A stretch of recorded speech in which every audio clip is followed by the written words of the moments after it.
Advocate نعیم فیض کی جانب سے ہائی کورٹ بار کے سابق جنرل سیکرٹری اور ہائی کورٹ بار 2020 کے انتخابات کے صدارتی امیدوار سپریم کورٹ کے وکیل ایاز حسین تنیو کے اعزاز میں رائل گیسٹ ہاؤس میں عشائیہ دیا گیا، جس میں کیک کاٹ کر انتخابی مہم کا بھی آغاز کیا گیا۔ اس موقع پر حیدرآباد سٹی ویلفیئر آرگنائزیشن کے صدر اسلم خان دیسوالی نے بطور مہمان خاص شرکت کی، جبکہ مٹیاری بار کے صدر بادل گاہوٹی، ایڈوکیٹ افضل گجر، advocate Prakash, advocate Hammad Ali Shah, advocate نسیم قادری، ایڈوکیٹ پروین چانچڑ، ایڈوکیٹ عبدالحق سمیت معروف وکلاء نے بھی شرکت کی۔ اس موقع پر نظامت کے فرائض ایڈوکیٹ نعیم فیض نے سر انجام دیے۔ تقریب میں انتظامیہ کی جانب سے مہمانان کو اجرک کے تحائف بھی پیش کیے گئے۔ پہلے بھی میں سندھ ہائی کورٹ حیدرآباد کا میں پریزیڈنٹ رہا ہوں، اور ابھی بھی میں انشاءاللہ تعالی الیکشن میں اپنے دوستوں کے ساتھ آج ہم اپنی الیکشن کیمپین کا جو ہے یہاں سے افتتاح کر رہے ہیں۔ جو ہمارے نعیم بھائی ایڈوکیٹ ہیں، اس نے ہمارے اعزاز میں آج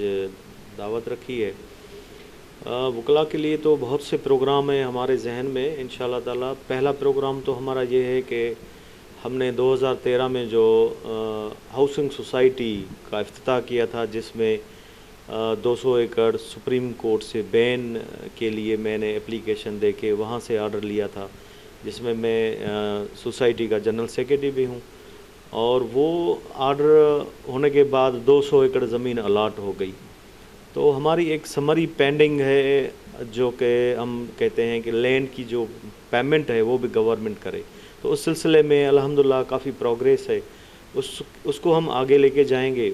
جو آنے والے ہمارے نوجوان ہیں، اس کے لیے سندھ جوڈیشل اکیڈمی کا یہاں پہ افتتاح کریں گے اور کام کریں گے، ان کی ٹریننگز کرائیں گے اور ان کی ویلفیئر کے لیے بہت سے کام کریں گے۔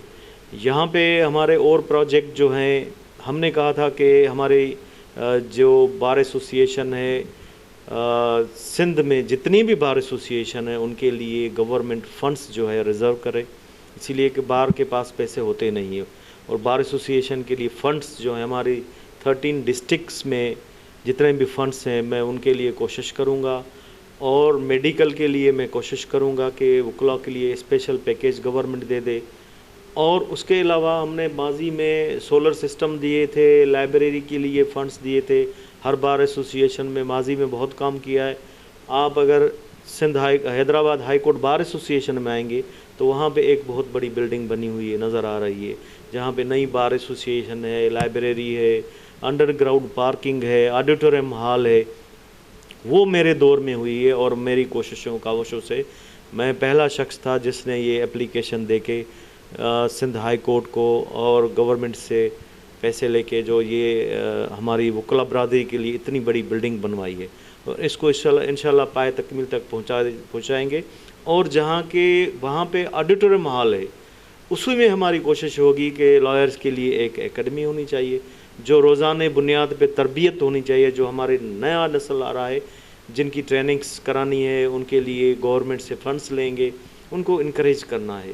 اور بار ایسوسیشن کے لیے، ہاؤسنگ سوسائٹی کے لیے، جو میں نے کہا کہ بہت بڑا پروجیکٹ ہے، پہلی بار ایسوسیشن ہے ہماری جس کو 200 ایکڑ زمین لینڈ گرانٹ ہوئی ہے، جس میں میں خود پٹیشنر ہوں، اور ابھی انشاءاللہ تعالی جلد اس کو فائنلائز کر کے ہم اپنے بھائیوں کو، جتنے بھی ہمارے لوگ ہیں، ہمارے ممبر 1000 سے زیادہ ہیں، ان کو ہم جو ہے انشاءاللہ تعالی الاٹمنٹ دلائیں گے اور اپنا کام شروع کریں گے اپنی سوسائٹی کے لیے۔ ایاز تنیو صاحب ایک صحیح معنی میں حیدرآباد لائرز کے لیڈر ہیں۔ انہوں نے ہمیشہ ہی انتہائی خلوص لگن کے ساتھ حیدرآباد لائرز کی فلاح بہبود کے لیے بڑے کام کیے ہیں، اور آنے والے وقت میں بھی ہی از اے ویری ایمبیشیس۔ تو میں سمجھتا ہوں کہ یہ حیدرآباد کی لائر برادری کے لیے اللہ تعالیٰ کا ایک تحفہ ہے ایاز حسین تنیو صاحب کی شکل میں۔ تو ہمیں ان سے بہت امیدیں ہیں، اور انشاءاللہ یہ ہماری امیدوں پہ پورا اتریں گے۔ انہوں نے پہلے بھی ہمیں مایوس نہیں کیا، اور آئندہ بھی مایوس نہیں کریں گے۔ میں سر کے لیے یہ کہنا چاہوں گا کہ he is a one man army. Thank you very much.